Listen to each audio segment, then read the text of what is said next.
What a weekend, everyone. The Premier League is back. Game week 4 came through with late goals, drama, injuries, as well as a derby which has made half of Manchester fans cry their tears into the pints.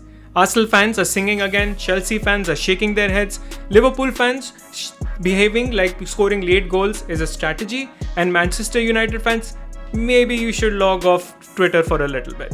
If you're new here, my name is Hitesh, this is Sultan of Soccer, your home of passionate, slightly biased, yes I'm an Arsenal fan, as well as bantery take on all the football chaos. If you like football analysis with a side of comedy, you are in the right place.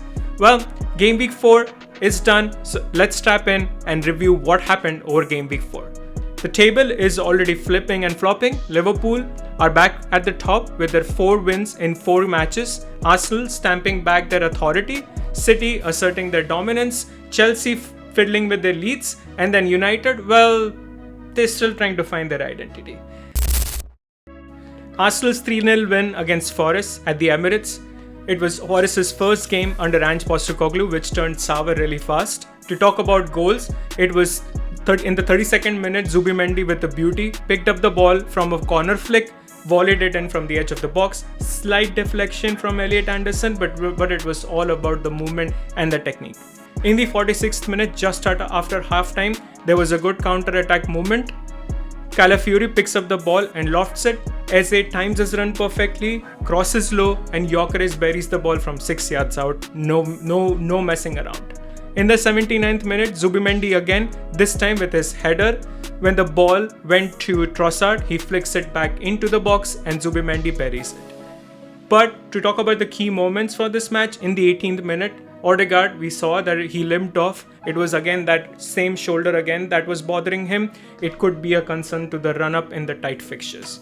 Forest occasionally did create chances, especially in the second half. We saw that Endoy's cross volley came in and it looped over Raya, tipped onto the crossbar, clearly showed that Arsenal can be caught off guard if they switch off. To talk about bright spots for Arsenal, it was all the new signings. Madueke looked really good in the first half, where all the attacks were being carried from the right hand side. There was genuine connection between Eze and Gyökeres, something to look out for and something that Arsenal need to take advantage of. And in the defense, it was Mosquera. Clearly, I don't even know how Arsenal got away with him with just £13 million, something that you call value for money. In terms of player ratings, Zubimendi was the man of the match. Gyökeres made us remember what a good striker is, and Eze pulled up the strings whenever possible when the attack was going on from the left hand side. The backline was held up, but because of the early injury, Gabriel had to marshal the troops for the rest of the match. Raya comes out with another clean sheet, and he was not really bothered throughout the match. What this meant was that Arsenal, for a little bit, at least for Saturday, went top of the league for scoring 9 points out of 4 matches, showing that when their new signings click, they can be dangerous. But the injury cloud over Odegaard, Saka, Saliba, Havertz still remain, and they also again re-emphasize the importance of set pieces, especially the first and the last goal coming off a set piece. Brentford versus Chelsea ended up in a 2-2 draw. Chelsea looked like they were going to take all the 3 points until Fabio Carvalho's late equalizer in the 93rd minute. To talk about the timeline, in the 35th minute, Brentford got a lead through Kevin Schade. Long ball from Jordan Henderson, deflected shot, caught Sanchez off guard, and Brentford's strategy paid off. Brentford's strategy was always about being direct, being compact, and do quick transitions. Chelsea ended up with bulk of the possession during first half, but couldn't really create any clear-cut chances until Enzo Fernandez hit the post. We saw in the second half, Enzo Maresca brought on 3 players, Marco Correa, Reece James and Tyreek George, to basically provide more width and pace to the game. In the 68th minute, we saw Cole Palmer coming on, making instant impact. His goal included strong run and he was also poised in the box. In the 85th minute, Caicedo with a screamer. Again, I think the guy gets into the habit of scoring all these big screaming goals, and it looked like Chelsea were going to take all the 3 points. And then came moment of the match in the 93rd minute. Brentford create chaos through a long throw into the box. Garnacho fails to pick up Fabio Carvalho's run, and Fabio Carvalho scores the equalizer. To talk about other things that happened in the match, Bononate got his debut for Chelsea, showed glimpses but couldn't really make many meaningful impact. On the flip side, Chelsea's defense had their lapses. Tosin was responsible for the first goal in my mind. Chelsea couldn't really defend against the long throw and set pieces again. But on the positive side, Cole Palmer is back for them. He looked really strong. Caicedo with the goal and a really strong presence in the midfield. I think they just need to work on their defense. To tell you what this means now, Chelsea do look dangerous in attack, but there are games that are slipping away from them. It is because of their defending. The squad looks more balanced right now than it did in the first 3 weeks of the Premier League, but it's all about the mental resilience, especially in the injury time. Brentford can take a lot of confidence out of this game, especially when they are one of their favorites to get relegated. Maybe they can just pull off these upsets here and there with a few wins and manage to stay up in the Premier League. Liverpool scrapped away a 1-0 victory at Turf Moor against Burnley thanks to the 96th minute penalty scored by Mohamed Salah. Burnley for the 90 minutes showed what a masterclass low block means. 5 defenders, 2 compact midfielders, time wasting, counter-attack, the whole survival package. Robertson, when he came on, did look really good for Liverpool. He was creating all those crosses and cutbacks, but none could be converted.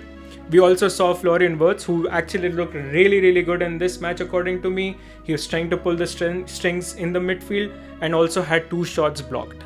In the 73rd minute, probably the most clear-cut chance Liverpool had, Chiesa had a close-range header steered away by Dubravka. Burnley also had their counter punches. They did force Alisson into a few saves, but after the 84th minute red card for Ugochukwu, it just seemed that Burnley just wanted to get that 1 point and get the hell out of Turf Moor. From a Liverpool standpoint, we could see that there was sustained pressure. They were aggressive in their possession. They were trying to take shots. They were trying to create chances. They were trying to take corners, everything as much as possible. And ultimately in the 90th minute, we saw that Hannibal gave away that handball, which ultimately was converted by Mohamed Salah. From a tactical standpoint, I can also see that Arne Slot's Liverpool seems to put their fullbacks way more wider than what Klopp used to do. And during their attacking phase, all they try to do is either do a cross or cut back.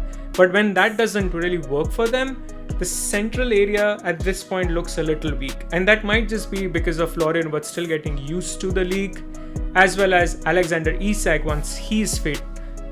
Maybe he might be the long-term solution to that problem. Liverpool at this point to me really looks like that horror movie where nothing really happens for the most of the movie, and then in the last 5 minutes it's pure chaos and everyone starts screaming. Manchester City versus Manchester United was the game of the week. The Manchester derby is always hyped, it's tense, but this one seemed like City brought the chessboard and United brought the snakes and ladders. One side was well rehearsed, patient, and there was execution. The other side looked more like panicked, there were gaps and blank stares. City looked sharp, Rodri dominated the midfield, Bernardo Silva was drifting into spaces. In the 18th minute, we saw that Doku isolated Luke Shaw. He jumped over the wing and whipped in across. Phil Foden made that late run and put the ball past Binder by heading the goal in. This sequence summed up everything that you wanted to know with City. There was patience, there was wit, there was quality. The United's defense just cracked with one transition. For United in the first half, there were moments. There was a moment where Brian Mbeumo had a chance from long range, but it didn't really rattle Donnarumma as much. In the second half, United needed to steady the game and gain more control of the game, but instead they got chaos. In the 53rd minute, we saw that City broke United and pressed them high. Rodri intercepted the ball, passed it on to Silva quickly, and then one slip pass, Haaland glides through the defense and coolly finishes one above Binder. That was the difference that we saw in City's midfield. There was the turnover, which turned into a goal with 3 passes. United, on the other hand, did look broken. Casemiro couldn't really dominate the midfield and was chasing shadows, and Bruno looked isolated. And just when you thought that it couldn't get any worse for United, in the 60th minute, Maguire tries to play out from the back. under hits the ball, Bernardo Silva pounces on it, passes to Haaland, who finishes the chance, 3-0, boom, game done. After that, you could see that all the players for United, their shoulders were down, no response, no fire, just resignation. What we saw from City was classic City, with Rodri controlling the midfield, Doku looked sharp, and also Haaland was very sharp as well. What happened because of that was United's 3-4-2-1 turned more of a back five who could never really engage. United's midfield was really vanished. Without Onana at this point, with Binder being the number one from the seams of it, even their backup build-up play also really looked really shaky. For City, it was a derby masterclass, critical, calm, confident. For United, it was more like, this is why we can't have nice things. To wrap up the rest of the games in Game Week 4, Bournemouth stayed hot. They defeated Brighton. They might be the dark horses for the European places. Spurs smacked West Ham 3-0, held by a red card. Spurs fans are probably buzzing early. Everton versus Villa, 0-0. That reminded that football gods like balance. And that was Game Week 4 wrapped. Who impressed you the most? Who's already panicking? Arsenal fans are enjoying Zubimendi's rise. Spurs fans are enjoying that early momentum that they have. Chelsea fans are probably stocking up on stress balls. Liverpool fans are probably setting their clock to 90 plus minutes. And for United fans, maybe watch rugby for a while. If you have enjoyed this, please smash the like button, subscribe to Sultan of Soccer, and ring the bell for banter-packed reviews and predictions every week. The next video will be about the UEFA Champions League matches, which are about to start next week. Until then, please keep taking care of yourself and your loved ones, and I'll see you in the next video. Peace.